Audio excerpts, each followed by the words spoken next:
Hello students, today we will discuss a poem in English for students of class 10. The title of the poem is Dust of Snow by Robert Frost.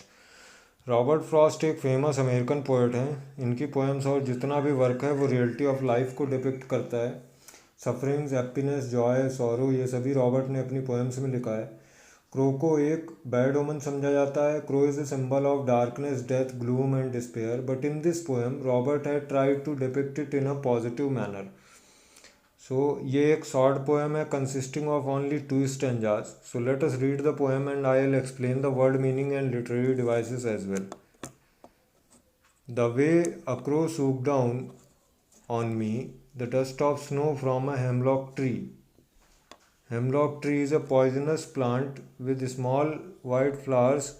It is quite similar to a Christmas tree or pine tree. Comparatively, इसकी branches soft होती. इस poem में poet ये बता रहा है कि जिस तरह से एक क्रो ने आकर डस्ट ऑफ स्नो जो कि एक हेमलॉक ट्री में लिपटी हुई थी मेरे ऊपर गिराई, तो उससे पोएट को एक अलग अनुभव हुआ जो सेकंड स्टैंजा में है. इस स्टैंजा में पोएट ने क्रो की मूवमेंट स्पेसिफाई नहीं की है कि क्रो वहाँ से उड़ा या फिर उस ट्री में आकर बैठ गया, लेकिन उसकी हलचल की वजह से कुछ डस्ट ऑफ स्नो पोएट के ऊपर पेड़ से झरकर गिरी. First we will learn the literary devices of this stanza. And first we will discuss the rhyming scheme of this stanza. Rhyme scheme is A B A B. First and third line के last word में rhyming है. Line 2 और line 4 के last word में rhyming है. That is crow and snow are rhyming and me and tree are rhyming. So the next device used here is enjambment. Enjambment is when same sentence continues to the next line. यहाँ पे first line के बाद कोई punctuation mark नहीं है. That means the same sentence is continuing. This is the device of enjambment. Next device used is assonance. अगर एक vowel sound repeat हो रहा है क्लोजली कनेक्टेड वर्ड्स में, कभी स्टार्टिंग में, कभी एंड में, कभी मिडिल ऑफ द वर्ड में, then that is assonance. Now watch the second line. Shook down on me. इन तीनों वर्ड्स में ओ साउंड प्रोमिनेंट है, so this is assonance.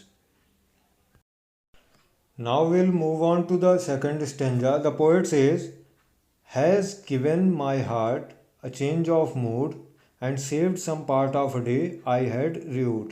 Rued means held in regret, means to feel sorry about something, पछतावा होना. Now crow ने जब poet के ऊपर ट्री ब्रांचेस से डस्ट ऑफ स्नो गिराई तो पोएट का मूड चेंज हो जाता है. इस इंसिडेंट से पहले पोएट दुखी था लेकिन अब वो खुश है. Now we'll discuss the literary devices. Again the rhyming scheme is C D C D.